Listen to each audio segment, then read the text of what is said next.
So hey guys, welcome back to our YouTube channel Coding Master. And welcome again to our another podcast. आज का podcast काफी ज्यादा special होने वाला है बिकॉज आज हम एक ऐसे टॉपिक के ऊपर डिस्कशन करने वाले हैं जो आपके प्लेसमेंट के लिए और आपको आपकी जो भी बड़ी बड़ी कंपनीज जो फार्म कंपनीज हैं उनकी जॉब्स को क्रैक करने के लिए सबसे इम्पोर्टेंट पार्ट होता है, उसके बारे में आज हम डिस्कशन करने वाले हैं. So first of all, welcome Sonia to our YouTube channel. And first of all, you can introduce yourself to our audience. Okay, so thank you, Tarun. Thank you for inviting me. And hi, everyone. Basically, I am an HR professional, but due to my interest in training and development, I started my career as a soft skills trainer in 2017. And since then, I've been working as a freelancer. Right, so currently I am working with a few edtech companies and with an IT training institute. So there I am helping students to improve their employability skills.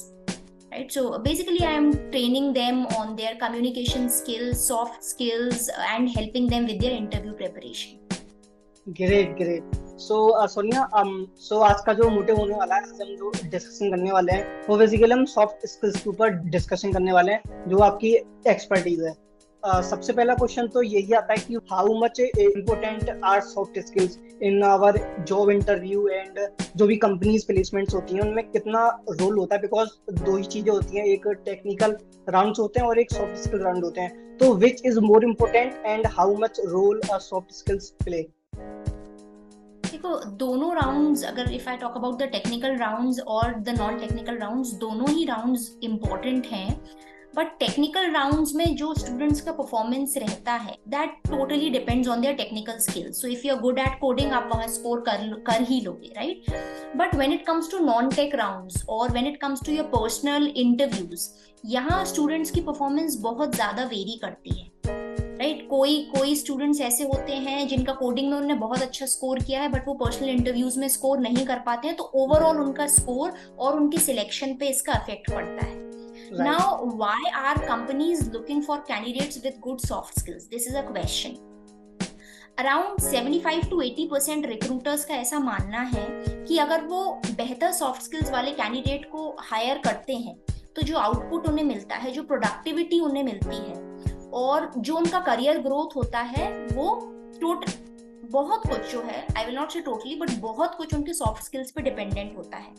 क्योंकि technical skills तो automatically वहाँ जब आप join करते हो, एक fresher join करता है कंपनी, और टेक्निकल स्किल्स की जब मैं बात करूँ, वो कंटिन्यूअसली रिपीटेटिवली उन्हीं टेक्निकल स्किल्स पे काम करता है, तो उनको सीखना भी आसान होता है और इम्प्रूव करना भी आसान होता है. But when it comes to soft skills, इनको सीखना और इम्प्रूव करना इतना आसान नहीं होता. It takes time, it takes effort to improve your soft skills, क्योंकि ये आपकी पर्सनैलिटी ट्रेट्स होते हैं, आपकी इंटरपर्सनल स्किल्स होती हैं, राइट? और इनको एकदम से इम्प्रूव करना पॉसिबल नहीं. कोडिंग में तो आप 2-3 महीने मेहनत कर लोगे, बहुत मेहनत कर लोगे, तो 2 महीने 3 महीने बाद आप बहुत बेहतर कर सकते हो कोडिंग में. बट सॉफ्ट स्किल्स ऐसी चीज नहीं है कि 2 महीने आपने बहुत इंटेंस मेहनत कर ली, सब कुछ पढ़ लिया सॉफ्ट स्किल्स के बारे में, तो आपकी पर्सनैलिटी ट्रांसफॉर्म नहीं होगी.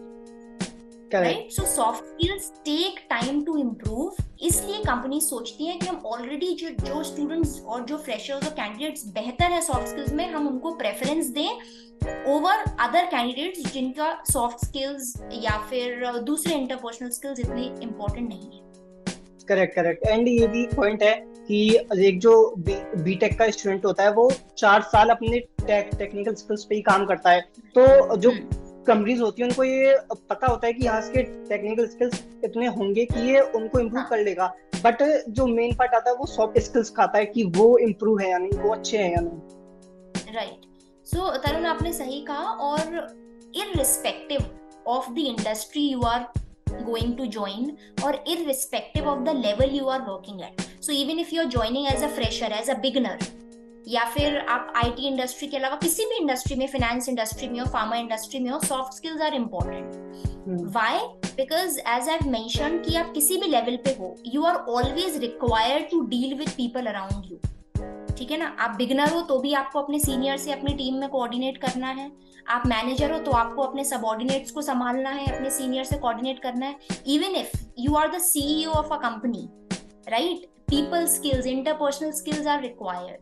So basically soft skills का क्या है कि आप कैसे डील करते हो with people around you, आप कितना इफेक्टिवली उनसे कम्युनिकेट करते हो, आप कितनी आसानी से कॉन्फ्लिक्ट्स को रिजॉल्व कर लेते हो, आपके प्रॉब्लम स्किल्स कैसे हैं, राइट, आपका टाइम मैनेजमेंट कैसा है. सो ये सारी स्किल्स जो हैं ओवरऑल आपकी प्रोडक्टिविटी को बढ़ाती हैं, और आपकी प्रोडक्टिविटी टेक्निकल स्किल्स से ज्यादा आपके सॉफ्ट स्किल्स पर डिपेंड करती है once you join the company. Correct. कि क्या मैं ये मान सकता हूँ कि 60% जो सॉफ्ट स्किल्स है वो काम आते हैं, 40% टेक्निकल स्किल्स काम आते हैं जब हम एज अ बिगनर किसी भी जॉब के लिए अप्लाई कर रहे होते हैं? एब्सोल्युटली. अगर आप इसे परसेंटेज वाइज देखो तो नियर अबाउट, जैसा कि मैंने बोला, soft skills are more important. मैं ये नहीं बोलूंगी कि सब कुछ, क्योंकि कोर स्किल्स तो आपकी टेक्निकल स्किल्स ही है, कोर काम तो आपको यही टेक्निकल करना है, बट उस टेक्निकल काम को आप कैसे और इफेक्टिव तरीके से प्रेजेंट कर पाओगे, उसको और कैसे आप शार्पन कर पाओगे, वो आपके सॉफ्ट स्किल्स पे डिपेंड करता है. ये आपने काफी इम्पोर्टेंट बात बोली कि आपके पास टेक्निकल स्किल्स तो है, पर आप उन्हें शो कैसे कर रहे हो, आप उन्हें कैसे प्रेजेंट कर रहे हो, वो मैटर करता है, और उसके लिए आपके सॉफ्ट स्किल्स अच्छे होना काफी इम्पोर्टेंट है. Great. So next question is like how to prepare for interviews. So अभी मैं सिर्फ नॉन टेक इंटरव्यूज की बात करूंगी, जो आपके पर्सनल इंटरव्यूज होते हैं. तो पर्सनल इंटरव्यूज के लिए जब स्टूडेंट्स जाते हैं, फ्रेशर्स जाते हैं, तो मोस्टली हम क्या कंसिडर करते हैं कि नॉन टेक इंटरव्यू है, इसमें मेरे बारे में मुझसे कुछ पूछेंगे, and I know everything about my self. ठीक है ना, क्या ही पूछ लेंगे, आप मेरे स्ट्रेंथ पूछेंगे, मुझे पता है, मेरे वीकनेस पूछेंगे, मुझे पता है, सबसे basic question tell me about yourself पूछेंगे, मुझे पता है. तो जब हम ये कंसिडर करते हैं, हम प्रिपरेशन पे ध्यान नहीं देते हैं, राइट. तो हम सोचते हैं कि हमें पता है, हम आंसर कर लेंगे, बट कुछ किसी भी चीज को प्रिपेयर करके प्रेजेंट करना और बिना प्रिपेयर करे प्रेजेंट करने में बहुत डिफरेंस आता है. वही कंटेंट जो आपको पता है, लेकिन आपने उसे एक बार लिखा नहीं है, आपने उसको बोल के प्रैक्टिस नहीं किया है उसमें, और आपने इंस्टेंटली वही स्पॉन्टेनियसली अपने सेंटेंस बनाए बोल दिए, उन दोनों में बहुत फर्क होता है. सो ऑलवेज इंश्योर कि ठीक है वो कॉमन क्वेश्चंस हैं, आपको अपने बारे में सब पता है, ऑलवेज इंश्योर कि आपने उनको पहले लिखा हुआ है. So write down, first step is write down all the common questions. Second is write down all the answers. अभी मैं राइटिंग की बात कर रही हूँ, अभी कुछ और नहीं है. Write down all the answers for those questions.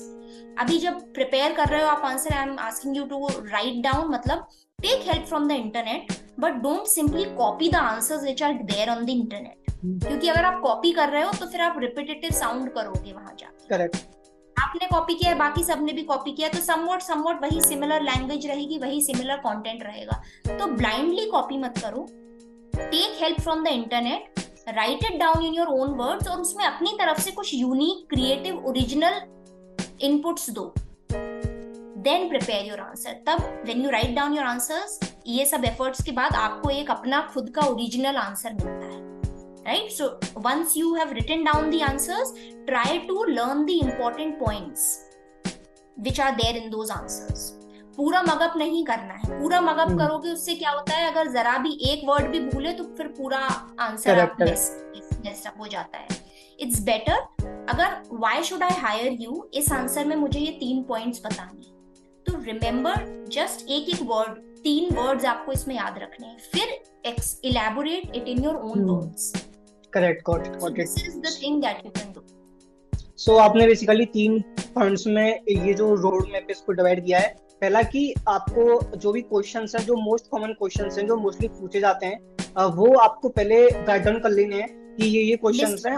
हाँ, लिस्ट बना लेनी है, और इंटरनेट पे सबके आंसर्स में मिल जाएंगे, तो वहां से आपको थोड़ी हिंट लेनी है. और अब तो चैट जीपीटी भी है, तो उससे भी आप काफी ज्यादा हेल्प ले सकते हो, है ना. तो वहां से आपको उनको राइट डाउन करना, ये नहीं है कि बस आपने वो सेम टू सेम याद कर लिया, बिकॉज जो एचआर है, जो आपका इंटरव्यू ले रहा है, वो भी काफी लोग स्टूडेंट्स का इंटरव्यू लेके आया, तो उसे पता है क्या कॉपी और क्या बच्चे खुद से वीडियो बना के बोल रहे हैं. और वो जो एचआर की जिसकी आपने अभी बात की है, वो राइट और रॉन्ग आंसर्स नहीं देख रहा है, क्योंकि पर्सनल इंटरव्यू में क्या गलत बताओगे आप अपने बारे में, तो कुछ या टेक्निकल तो सही गलत तो नहीं है. ही और she, the HR is looking for your unique answers, original answers जो उसने अभी तक सुना नहीं। So if everybody is a quick learner, आपके पहले 4 लोगों ने भी बोला I am a quick learner, I am a quick learner, I am, और आपने भी बोल दिया, तो आपने कुछ यूनिक नहीं बोला है, तो you are not able to stand out from the crowd. This whole personal interview scene is only about presenting your unique answers that will help you to stand out from the crowd. Because Correct. Tarun, 90% of your interview is predictable, जिसमें वो आपसे previous common questions पूछते हैं, right? And 10%, 8 to 10% is the unpredictable, जिससे वो आपसे कोई random और बहुत ही अनोखा question पूछेंगे। तो at least go prepared for this 90% thoroughly. अगर आपने ये कॉमन आंसर्स 90% अपना प्रिपेयर कर लिया, दैट मींस 90% आपका सॉर्टेड है interview. Correct. So preparation is the key, learning the points is the key, and practising those answers is the key. And मुझे ये भी लगता है कि लाइक जो इसमें जो एचआर क्वेश्चन पूछा है, तो वो in every question there is such a goal, मतलब उसका एक पर्टिकुलर एम होता है कि वो जो हम जो आंसर देंगे उसके गोल का वो आंसर मिलना चाहिए, कि मैं इससे इस क्वेश्चन में क्या पूछना चाहता हूँ। तो हर एक क्वेश्चन में उसमें कुछ गोल छपा होता है कि इससे मैं ये जानना चाहता हूँ, तो वो हमको पॉइंट समझना पड़ेगा। हाँ, तो ये जो गोल आपने बोला, इसको हम बोलते हैं व्हाई ऑफ एवरी क्वेश्चन। हर क्वेश्चन का एक व्हाई होता है। Correct, right? For example, I will give you one example Tarun. For example, when the interviewer asks us, again it is a very commonly asked question, is that where do you see yourself in the coming 5 years? ये question होता है। Now इसके पीछे why क्या होता है HR का? I am telling you because I have worked as an HR professional. इसके पीछे वाई क्या होता है? Do you think that the HR is very much interested in knowing कि आपके पर्सनल गोल्स क्या हैं, आपके पर्सनल उसमें क्या इंटरेस्ट है? नहीं है। They simply want to know that will you be associated with them for the coming 5 years or not? Correct. Right? आप उनसे लॉन्ग टर्म उनके साथ काम करने वाले हो या नहीं, या फिर सिर्फ ऐसा है कि आप बस अभी एज अ स्टेपिंग स्टोन इस कंपनी को ज्वाइन करने वाले हो, और as soon as you get the any other better opportunity आप इनको छोड़ के चले जाओ।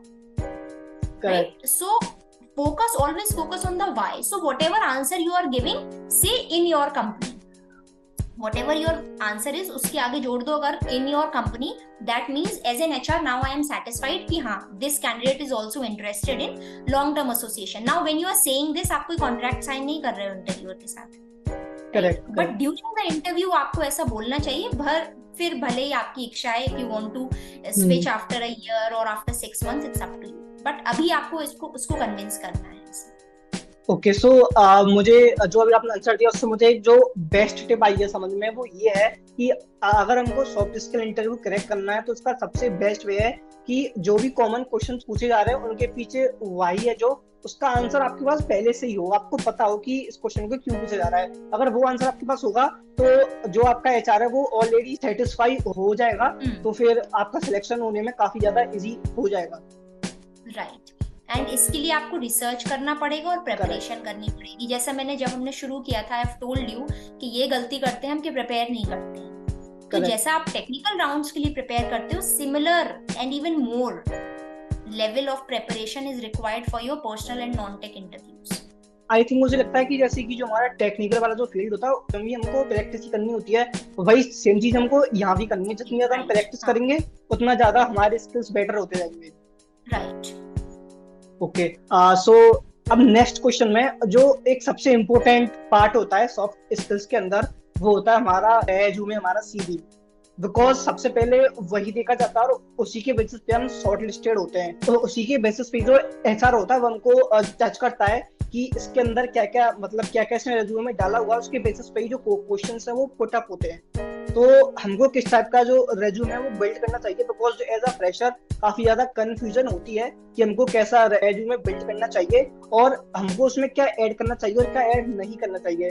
तो इसके ऊपर क्या टिप्स देना चाहिए? ओके, सो अगर रेज्यूमे की बात आती है तो सबसे पहले तो, because I have shortlisted resumes, तो I want to tell you कि फ्रेशर ज्यादातर जो है प्रोफेशनल ईमेल आईडी नहीं बनाते हैं, और जो उनकी पुरानी ईमेल आईडी है जो कि बहुत अनप्रोफेशनल सा नाम होता है, वही उसमें जो कॉन्टैक्ट डिटेल्स में डाल देते हैं। सबसे पहले अवॉइड इट। एक प्रोफेशनल सा नाम, क्रेजी डूड, क्रेजी गाय नहीं चलेगा, यहाँ @gmail.com नहीं चलेगा। Try to use a professional name right? ये आप बहुत कॉमन मिस्टेक है जो फ्रेशर्स करते हैं. प्रोफेशनल से ईमेल आईडी आप बनाइए.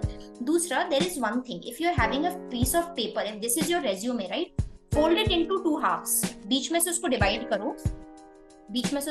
करो, एंड ऐसे फोल्ड करो, राइट? नाउ ये बीच में आपको एक लाइन दिख रही है.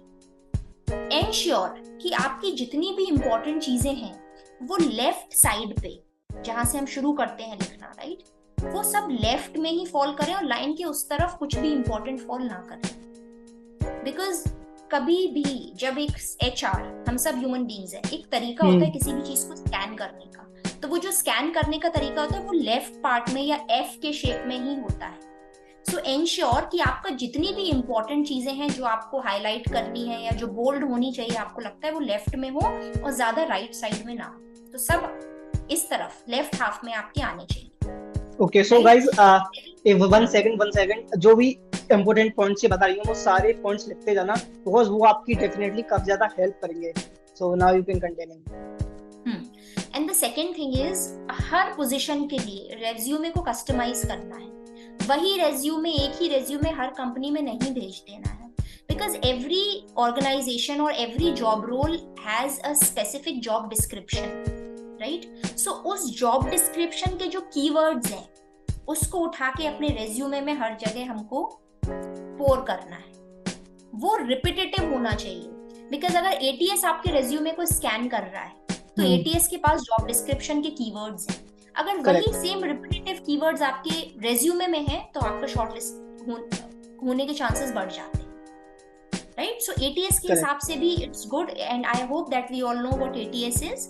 कंपनीज ये एप्लीकेशन ट्रैकिंग सिस्टम यूज करती हैं बिकॉज उनके पास थाउजेंड्स, हंड्रेड्स ऑफ रेज्यूमेज आ रहे हैं. तो एक ह्यूमनली इट्स नॉट पॉसिबल कि एक इंसान बैठ के एक एक रेज्यूमे देखेगा. So they use the software to track candidates and shortlist resumes. तो ये अगर आप कीवर्ड्स अपने जॉब डिस्क्रिप्शन में से उठाते हैं तो ATS उसको बहुत जल्दी रीड करता है. दूसरी बात है, अलग अलग टाइप के फॉन्ट्स यूज नहीं करने. एक ही font throughout the resume होना चाहिए. ये नहीं हेडिंग में दूसरा फॉन्ट डाल दिया और नीचे कंटेंट दूसरे फॉन्ट से कर दिया. Avoid doing it. एक ही font, one font one colour. This is a rule which you should follow while building your resume, right? And avoid बहुत फैंसी फॉन्ट्स यूज नहीं करने. अपने बेसिक जो एरियल, कैलिब्री, ये फॉन्ट्स है, ये बेसिक फॉन्ट्स ही हमें यूज करने चाहिए. एंड लेंथ कितनी होनी चाहिए रेज्यूमे की? 1 पेज, 2 पेज, कितनी लेंथ होनी चाहिए? 1 page for a fresher, 1 page is more than sufficient, and for experienced 2 pages is good to go. 2 pages के beyond कुछ भी ऐसा relevant नहीं होता है जो आप 2 pages में sum up नहीं कर पाओ. And someone who is scanning your resume also loses interest, okay, while going through 2, 3, 4 pages. तो जो भी कुछ रेलेवेंट और इम्पोर्टेंट है, अगर आपको लग रहा है आपके पास और ज्यादा कुछ है तो उसको एडिट करो, और जो आपको लगता है सबसे ज्यादा इम्पोर्टेंट है उसको 1 पेज या 2 पेज के अंदर ही हमको लिमिट करना चाहिए. जो भी आपने अचीव किया, जो भी आपकी अचीवमेंट्स हैं, वो सारी कुछ ट्राई करो कि शॉर्ट में उस एक ही पेज में सम अप हो जाए, सब कुछ आ जाए. Got it. एंड क्या हमको अवॉइड करना चाहिए रेज्यूमे में? मतलब मैं काफी बार, मेरे पास स्टूडेंट्स के मैसेज वगैरह आते हैं कि वो रेज्यूमे में पूछते हैं कि भैया हमारे पास एक्सपीरियंस तो है ही नहीं, हमने कभी ना जॉब इंटर्नशिप भी नहीं किया है, तो क्या हमको वो हम ऐड करेंगे तो क्या उससे कुछ हमारा लॉस वगैरह में नहीं करेंगे? तो मतलब उस चीज को ध्यान में रखते हुए क्या पॉइंट्स हैं? तो फॉर फ्रेशर्स, अगर आप फ्रेशर हो तो डेफिनेटली आपको अपने इंटर्नशिप या कोई भी प्रोजेक्ट जिस पे आपने काम किया उसको ऐड करना ही है, राइट? क्योंकि समझ में नहीं आता है कि अभी हम एक पेज के रेज्यूमे में और क्या लिखें. हमने अपने पर्सनल डिटेल्स डाल दिए, हमने उसमें अपने एजुकेशनल क्वालिफिकेशन लिख दिया, अब हम उसमें क्या लिखें? तो ऑलवेज यू नीड टू, अगर आपने इंटर्नशिप और प्रोजेक्ट नहीं किया है तो करो, उसके बिना आपके रेज्यूमे स्टैंड आउट नहीं करेगा. Always mention your internship, your project, और आपके जॉब डिस्क्रिप्शन में से जो भी रिक्वायरमेंट है, वो जो भी प्रोग्रामिंग लैंग्वेजेस मांग रहे हैं उनको हाईलाइट करो. उनका जो भी टेक्निकल रिक्वायरमेंट है, अपने टेक्निकल स्किल्स उसमें मेंशन करो. Make 1 column for your technical skills, और उसमें कौन से टेक्निकल स्किल्स आएंगे? वही आएंगे जो इस कंपनी में के जॉब डिस्क्रिप्शन में है. अननेसेसरी लैंग्वेजेस, आपको 10 लैंग्वेजेस आती हैं पर उन्होंने ये 2 मांगी हैं, तो highlight those 2 languages. Correct, got it. And काफी इंपोर्टेंट पॉइंट्स बताए आपने। और बिकॉज मेरे पास अभी क्वेश्चन पहले ही कुछ लोगों के मैसेज आए थे रेज्यूमे के ऊपर, बोल रहे थे कि भैया हम एज अ बिगनर हमको यही नहीं पता कि रेज्यूमे में क्या ऐड करें, बिकॉज हमने ना तो अब प्रोजेक्ट्स किए ना हमने इंटर्नशिप की है। तो उसका आंसर ये है कि आपको वो करनी पड़ेगी, आपके पास और कोई चॉइस नहीं है, आपको वो करनी पड़ेगी। क्योंकि if I am the one who is shortlisting resume, मेरे पास 3 रेज्यूमे हैं, जिसमें से एक में मुझे इंटर्नशिप दिख रहा है और बाकी 3 में मुझे सिर्फ एजुकेशन दिख रही है कि उन्होंने इंजीनियरिंग की है, तो डेफिनेटली मैं उसके ऊपर इसको वेट दूंगी। Right right, so you have to do internships and projects if you want to stand out. Got it. Now next question, how to improve communication skills, जो कि काफी इम्पोर्टेंट है इसके लिए। तो मतलब अगर वो अच्छा नहीं होगा उसके बाद आपका जो रेज्यूमे है वो कितना भी अच्छा हो, वो आप एक जो इम्पैक्ट है वो आप डाल नहीं पाओगे किसी भी हाल में। तो वो चीज काफी इम्पोर्टेंट है। राइट, सो तरुण, पहले तो एक मिसकंसेप्शन है कि communication skills is speaking in English fluently. Communication is a skill and अंग्रेजी एक भाषा है। Right? So as soon as this English words come up ना, तो students पहले ही nervous हो जाते हैं कि हम अंग्रेजी में वहां जाके बात करनी है। Right? So पहले तो ये दिमाग से निकाल दो कि somebody is judging me for my English. No, they are not judging you for your English. They are judging you for your communication skills and for your confidence. आप कितने अच्छे से अपनी बात present कर पा रहे हैं। Even if you are making a few grammatical errors, it's perfectly fine. So first thing is, don't try to be perfect in your interviews. कि मुझे ग्रामर भी परफेक्ट बोलनी है, मुझे बहुत अच्छी कम्युनिकेट नहीं, ये दिमाग से निकाल दो। If you will focus on being perfect, you will make even more mistakes. You will get even more nervous. Right? So अगर कम्युनिकेशन स्किल्स की मैं सिर्फ इंटरव्यू पर्सपेक्टिव से बात करूं, तो पहली चीज तो दिमाग से परफेक्शन निकाल दो। Whatever there is in your head, simply you are needed to communicate it to the interviewer. उसमें ग्रामर इधर उधर चलेगी, सब कुछ इधर उधर चलेगा, because I have seen many candidates whose grammar is not proper and communications English is not very good, but they get selected in interviews. They have actually cracked many important interviews. So the interviewer आपको वो the articles और prepositions के लिए जज नहीं कर रहा है, वो आपके कॉन्फिडेंस के लिए जज कर रहा है। So when it comes to communicating in interviews, first thing, speak slowly. बहुत जल्दी बोलने की कोशिश मत करो। Take proper pauses. Proper pauses के साथ और slow pace पे अगर आप बोलते हो तो आप ज्यादा confident दिखते हो। As compared to my name is this, I have completed my graduation from this. No, this is not the correct way. आपको क्या लगता है जितनी ज्यादा जल्दी बोलोगे अंग्रेजी उतने ज्यादा आप लगेगा कि आपके कम्युनिकेशन स्किल्स अच्छे हैं? ऐसा नहीं है। आप जितने प्रॉपर पॉजेज लेके बोलोगे उतना आपका कम्युनिकेशन ज्यादा इफेक्टिव दिखता है।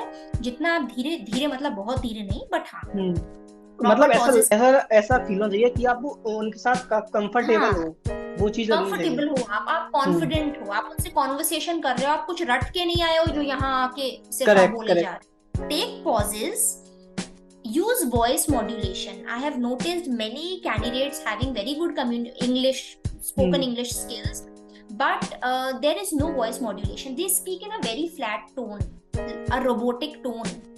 So communicate like a human being. एक robotic tone नहीं होना चाहिए, उसमें उतार चढ़ाव होने चाहिए, voice modulation होना चाहिए proper. So ये aspect है जिन पे आप तुरंत काम कर सकते हो। उसके लिए आपको बहुत vocabulary सीखने की जरूरत नहीं है। ठीक है, आपकी जो लेवल ऑफ इंग्लिश है उसी लेवल को अगर आप बेहतर वॉइस मॉड्यूलेशन के साथ, प्रॉपर पेस और प्रॉपर पॉजेस के साथ प्रेजेंट करोगे तो वो इतने में ही बहुत इफेक्टिव दिखने लगेगा। Right, and also I want to add one more point which is eye contact. वो मुझे लगता है काफी इंपॉर्टेंट है, बिकॉज उससे आपका जो कॉन्फिडेंस है वो दिखता है कि हाँ इस बंदे में दम है, इसके अंदर कॉन्फिडेंस है। तो आई कांटेक्ट भी एक काफी इंपॉर्टेंट पॉइंट है। हाँ, तो आई कांटेक्ट के लिए मैं आपको एक बात बताना चाहूंगी तरुण, कि mostly students misinterpret this word eye contact and they simply stare into the eyes of the interviewer. ये आई कांटेक्ट नहीं होता है। Even the interviewer will feel uncomfortable. Eye contact और किसी को स्टेयर करने में, घूरने में एक बहुत थिन लाइन होती है। सो avoid steering. Now many times this happen and students often come to me with this problem that I feel a bit uncomfortable. अगर मैं किसी की आंखों में ऐसे देखता हूँ या आई कांटेक्ट करती हूँ then I go blank, या फिर हम भूल जाते हैं या हमें अनकंफर्टेबल होता है, specially when you are interacting with the opposite gender. right? If you are going for the interview and if ma'am is there, then you may find it a bit difficult to make eye contact. Correct. So I will give you a one tip for that. Okay, there is a tip. Instead of looking directly into the eyes, you can look at this point between the eyebrows or at the tip of nose of the other person. And when you do that, the other person will not be able to make the difference कि आप आंखों में देख रहे हो, eye contact कर रहे हो या नहीं कर रहे हो, and you will also be comfortable because you are not directly staring into their eyes. So अगर आपको eye contact करने में uncomfortable लगता है, then instead of making direct contact, look at this points or at the tip of the nose of the other person. So guys, ये काफी important point बताया उन्होंने, इस पॉइंट को याद रखना. एंड आल्सो एक और क्वेश्चन आता है कि like how to manage time effectively, because like हमको सॉफ्ट स्किल को कितना टाइम देना चाहिए एंड जो टेक्निकल स्किल्स है उसको कितना टाइम देना चाहिए. तो हम टाइम को कैसे डिवाइड करें कि हम दोनों में ही अपने स्किल्स को अपग्रेड कर पाए. तो मैंने इनिशियली ये बात बोली थी कि कोडिंग पे अगर आप मेहनत करते हो, बहुत मेहनत करते हो, कि आप 2 महीने 3 महीने में आप बहुत इजीली उसको मास्टर कर सकते हो. 3 में नहीं तो 6 में तो कर ही लोगे. But soft skills, your communication skills need time. ये बहुत ग्रेजुअली इम्प्रूव होती है. ये ऐसा नहीं है कि देयर इज समथिंग, आप कोर्स है, आप उसको रोज पे काम कर रहे हो तो आप 6 महीने में उसमें बिल्कुल मास्टर हो जाओगे. नहीं, it doesn't work that ways. It is a very gradual process, so you need to have patience. Okay, so the most important soft skill is your communication skills. So every day, at least give 30 minutes, 25 to 30 minutes to your communication skills. Now you can try various activities, or if you think that I need to improve my English also to be a more effective communicator, then work on your spoken English for at least 25 to 30 minutes every day. अब आपको कौन से activities choose करने, बहुत सारी activities होती हैं. ऐसी एक्टिविटीज भी हैं जिसमें आप ग्रुप में पार्टिसिपेट करते हो, यू नीड अ पार्टनर, या बहुत सी ऐसी एक्टिविटीज भी हैं जिसमें आप इंडिविजुअली भी उनको रोज कर सकते हो. तो अगर आपको रिजल्ट देखना है with in 6 months, with in coming 8 months, so you are supposed to give 25 minutes every day to your communication skills. Apart from that, coding, तो if you are enjoying coding, आप जितना चाहो उतना कर सकते हो. करेक्ट. एंड कोडिंग में ऐसा है ना कि आपको पर्टिकुलर, जैसे कि आपने बोला कि 6 मंथ, तो मैं एग्री करता हूँ बिकॉज मुझे उसकी नॉलेज है. तो आप अगर 6 मंथ भी देते हो, जैसे कि आप जावा आईडीए से करते हो, उसको आप 6 मंथ भी देते हो, उसके बाद आपको फिर आप डेली 2 घंटे 3 घंटे भी उसे प्रैक्टिस करते हो, तो वो आप इजीली किसी भी जॉब के इंटरव्यू को क्रैक कर पाओगे.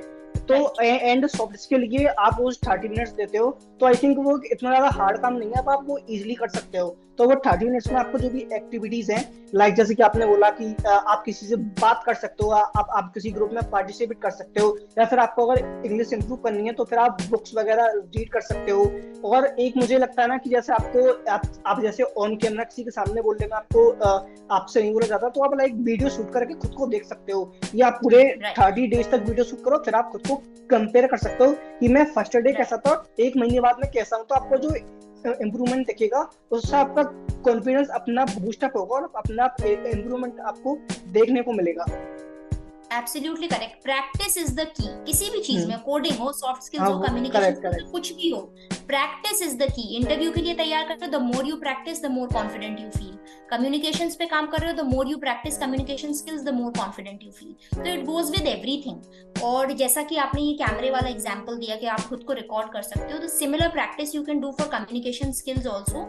जो भी आप बोल रहे हो, प्रैक्टिस कर रहे हो, you can record it, audio recording कर सकते हो आप उसकी, एंड आफ्टर दैट आप उसको रिपीटेटिवली जो है सुन के आप सेल्फ इवैल्यूएट कर सकते हो कि मुझ में 1 महीने में कितना डिफरेंस या कितना ट्रांसफॉर्मेशन हुआ है.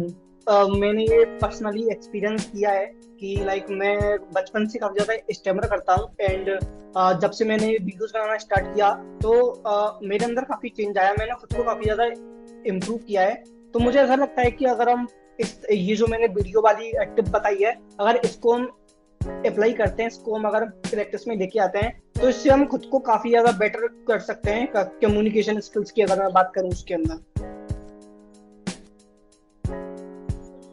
सही बोल रहे हैं आप. और जैसा मैंने बोला कि आप यही जो स्किल्स, जो आपका वीडियो वाली स्किल्स है, ये आप ऑडियो रिकॉर्डिंग, अगर आप सिर्फ अपने कम्युनिकेशन स्किल्स पे काम करना चाह रहे हो, तो आप एक टॉपिक पे बोलो and record yourself, right? And after that try to repeat it for 2 to 3 days and then notice the difference between your recording and self evaluate yourself. उसमें आप ये भी समझ सकते हो, am I speaking at a very faster pace, am I taking proper pauses और not, मेरा voice modulation कैसा है। तो ये सब एस्पेक्ट्स भी आप जो है वीडियो से आप खुद को सेल्फ इवेल्युएट कर सकते हैं। Correct correct. एक जो सबसे इम्पोर्टेंट क्वेश्चन पूछा जाता है सॉफ्ट स्किल्स में, और वो सबसे पहला क्वेश्चन होता है tell me about yourself. तो इसमें ना काफी ज्यादा बिगनर्स कंफ्यूज हो जाते हैं कि हमको इसमें एग्जैक्टली बोलना क्या क्या, मतलब कोई कोई बोलता है कि वो अपने फैमिली के बारे में नहीं बोल रहा है, अपनी जो वीकनेस स्ट्रेंथ है वो भी बोलना या नहीं बोलना। तो वो एक जो कंफ्यूजन है वो काफी ज्यादा है। तो आपके अकॉर्डिंग हमको tell me about yourself के आंसर में क्या क्या पॉइंट्स कवर करने चाहिए, अपने बारे में कितना बोलना चाहिए? सो इस आंसर को प्रिपेयर करने का एक कोई सेट फॉर्मेट नहीं है कि आपको ऐसा ही बोलना है वैसा ही बोलना है, there is no, but this is a kind of elevator pitch. Elevator pitch means कि आपको खुद को पिच करना है फॉर दिस जॉब रोल, कि why are you the best candidate for this particular position. तो इसके लिए आपकी फैमिली बैकग्राउंड की कोई जरूरत नहीं है, because it is not related to this job role. आप इसमें कैसा परफॉर्म करोगे उसमें आपके फैमिली बैकग्राउंड का कोई लेना देना है, तो अवॉइड एनी इननेसेसरी और irrelevant details.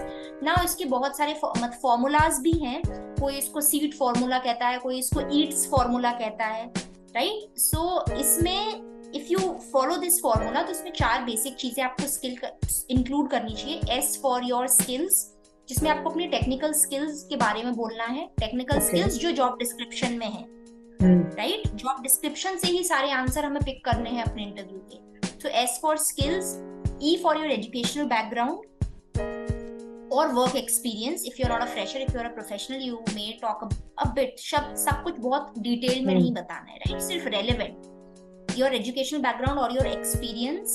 Then A for your achievements and T for the type of person you are. इसमें आप अपने सॉफ्ट स्किल की बात कर सकते हो, that I am a dependable person और whatever it is, जो भी आपकी इंटरपर्सनल क्वालिटीज हैं जो इस जॉब रोल में हेल्प करेंगी, ठीक है। So you need to talk about the type of person you are. And the biggest mistake that I have noticed when freshers introduce themselves is कि उनको अपनी आखिरी लाइन नहीं पता होता है कि how to end their introduction, right? Correct. Mostly 99% candidates are like, and that's all. Correct. कितना भी अच्छा इंट्रोडक्शन दिया हो, बट अगर आपका कंक्लूजन बेटर नहीं है तो वो आपकी पूरी मेहनत वहां खराब हो जाती है।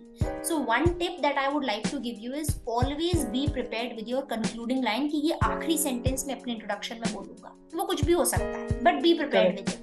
It can be anything related to your future goal. This is what I'm looking forward to in the near future. Yeah, is there anything else specifically that you would like to know? आप interview से ऐसा पूछ सकते हो, मतलब कुछ जो भी है वो आपको पता होना चाहिए। Don't end it like that's all. Right. And जैसे कि मेरे कुछ फ्रेंड्स हैं, वो जैसे उनके अपने जो फादर है उनका खुद का बिजनेस है, तो आई थिंक उनके लिए कि अलग से ये एक्स्ट्रा क्वेश्चन पुट अप होता है कि जब आपके फैमिली का खुद का बिजनेस है तो आप ये इस जॉब को क्यों ज्वाइन करना चाहती हैं। तो आई थिंक उस पे स्टूडेंट्स काफी ज्यादा कंफ्यूज होते हैं कि इसका हम क्या आंसर दें। तो इसका कोई रिलीवेंट एंड बेस्ट जो आंसर हो सकता है? देखो, फर्स्ट इज जब भी आप किसी जॉब इंटरव्यू के लिए जा रहे हो तो एक चीज जो आपको कन्वे करनी है कि money is not the only motivation that I have. तो अगर बिजनेस है और वहां से पैसा आ रहा है, तो this money is not the only motivation, my passion is my motivation and I am passionate about coding, about software development, right. तो आपको अगर ये इफेक्टिवली कन्वे करते हो कि आपका इंट्रिंसिक मोटिवेशन क्या है, आप किस चीज को प्रायोरिटी देते हो लाइफ में, अपने पैशन को देते हो, और ये आप इफेक्टिवली कन्वे कर लेते हो, तो ये क्वेश्चन आप इजीली येस कर सकते हो। So talk about your passion, your interest in software development. Correct. Because आपने अगर ऐसा बोला कि मेरे लिए मनी ज्यादा इम्पोर्टेंट है, तो फिर तो वही होगा ना कि आपके पास अगर मनी इम्पोर्टेंट है तो आपके पास ऑलरेडी बिजनेस है, तो आपको आने की नीड ही क्या है।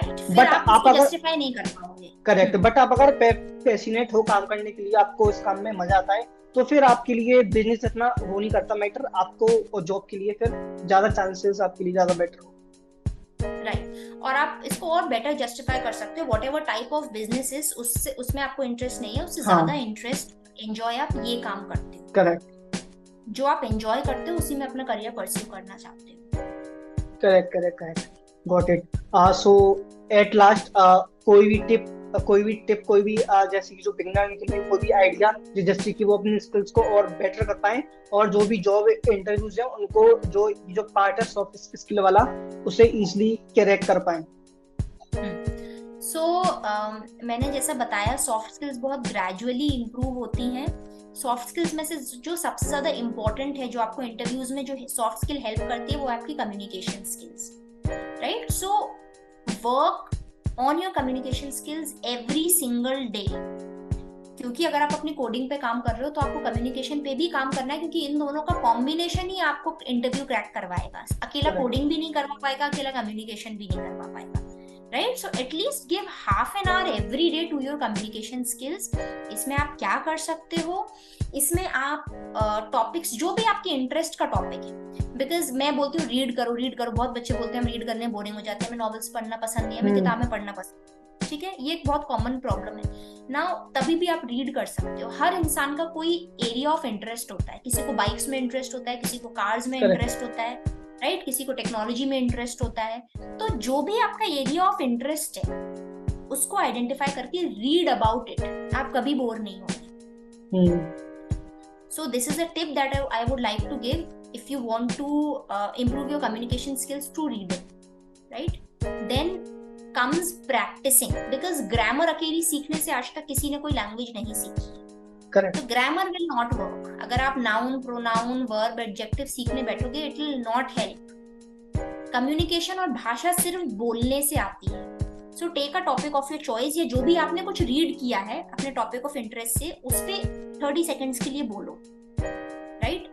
स्पीक ऑन इट एंड आप रिकॉर्ड, जैसे हमने डिस्कस किया, आप रिकॉर्ड कर सकते हो और फिर उसको इवैल्यूएट भी कर सकते हो, right? So these are few things. अगर आपको वो भी इंटरेस्टिंग, जो भी आप सोशल मीडिया पे देख रहे हो, कोई इंग्लिश में वीडियो देखा, उसको रिफ्रेश करो और उस पे 1 मिनट बोल के देखो, right? So these are a few things which you all can try to improve your communication skills specifically. Soft skills अभी बहुत ब्रॉड टॉपिक है, उसमें बहुत डिटेल्ड चीजें आती हैं, बट सिर्फ कम्युनिकेशन पे अगर आप काम करते हो तो आपको इंटरव्यू क्रैक करने में आसानी रहेगी। बिकॉज आपके अगर कम्युनिकेशन अच्छा होगा तो आप मोस्टली चीजें इजीली करेक्ट कर पाओगे सॉफ्ट स्किल के अंदर। बहुत सबसे जो बड़ा आता है कुछ, राइट? अब मुझे आता तो है, लेकिन मैं उसको बताऊं कैसे? इंटरव्यू को कैसे पता चलेगा कि मुझे ये आता है या मैं इस तरीके का इंसान हूँ? तो वो जो भी आप जिसमें भी अच्छे हो उसको इफेक्टिवली प्रेजेंट करने के लिए आपको कम्युनिकेशन स्किल्स की जरूरत है। और आजकल बहुत सारे एप्स भी आ गए हैं। अगर आपको किसी से बात करने के लिए, 1-on-1 इंटरेक्शन के लिए, कम्युनिकेट करने के लिए कोई पार्टनर नहीं मिल रहा है, तो बहुत मतलब इकोनॉमिकल भी आ गए हैं अब काफी एप्स, तो you can take help of these apps also. और वो एक कहावत भी तो है ना कि जो दिखता है वही बिकता है, तो वो चीज इसमें पूरी तरीके से अप्लाई होती है। एज अ बिगनर भी और फ्यूचर में भी करियर में ग्रो करने के लिए अगर आप अपने स्किल्स को प्रेजेंट नहीं कर पाओगे तो आप वहीं स्टक हो जाओगे। आप कितने भी बेहतरीन हो अपने टेक्निकल स्किल्स में, अगर आपको अगर प्रेजेंट करते नहीं आता, कम्युनिकेट करते नहीं आना, then one day you will feel stuck as compare to someone जो कि शायद टेक्निकल स्किल्स में इतना अच्छा नहीं है बट सॉफ्ट स्किल्स में अच्छा है। उन लोगों के करियर ग्रोथ और करियर ग्राफ हमेशा कम अच्छे, सॉफ्ट स्किल्स में जो कम अच्छे हैं, कम बेहतर है, उनसे हमेशा बेहतर होती है।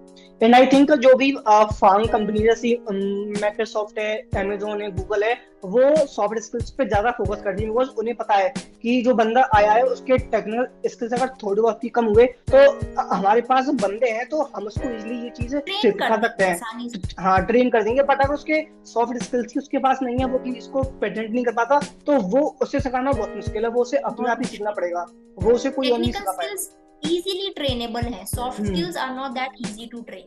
Correct. So thank you so much. आपने काफी सारे important points बताए एंड आई थिंक जो आपने पॉइंट्स बताए हैं उससे जो स्टूडेंट्स हैं, जो फ्रेशर्स हैं, उनकी काफी ज्यादा हेल्प होगी। So thank you so much again for coming on our YouTube channel. Thank you. Thank you, Tarun. Thank you for inviting me, and it was a good experience and a learning experience for me also. Same here. Okay guys, so make sure to hit the like button and मैं सोफोनिया की जो भी social profiles हैं वो description में डाल दूंगा। So make sure to follow her, काफी अच्छी टिप्स देती हैं इंस्टाग्राम पर। So make sure to follow her and boost up your career and get your dream job. Thank you.